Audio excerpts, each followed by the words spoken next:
ਤੇਰੇ ਅੱਛੇ ਕਬੂਤਰ ਦਾ ਬੱਚਾ ਅੱਛਾ ਕਿਵੇਂ ਬਣ ਜਾਏਗਾ ਜੇ ਉਹਨੂੰ ਥੱਲੇ ਮਾਲਕ ਹੀ ਅੱਛਾ ਬਣਾਉਣ ਵਾਲਾ ਨਾ ਹੋਵੇ। ਵਾਹ ਵਾਹ ਵਾਹ ਵਾਹ ਉਸਤਾਦ ਜੀ ਵੱਡੀ ਗੱਲ ਕਰ।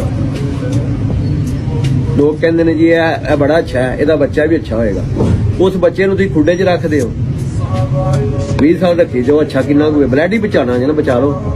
ਜਿੰਨਾ ਤੱਕ ਤੁਹਾਡੇ ਸੋਟੇ ਥੱਲੇ ਨਹੀਂ ਸੋਣਾ, ਤੁਸੀਂ ਉਹਨੂੰ ਟ੍ਰੇਨਿੰਗ ਨਹੀਂ ਦੇਣੀ, ਕੁਛ ਵੀ ਨਹੀਂ। ਇੱਕ ਬੱਚਾ ਸ਼ਾਮ ਨੂੰ ਪੈਂਦਾ, ਇੱਕ 10 ਵਜੇ ਪੈਂਦਾ, ਉਹਦੀ ਟ੍ਰੇਨਿੰਗ 'ਚ ਤੇ ਉਹਦੀ ਟ੍ਰੇਨਿੰਗ 'ਚ ਫਰਕ ਰਿਹਾ।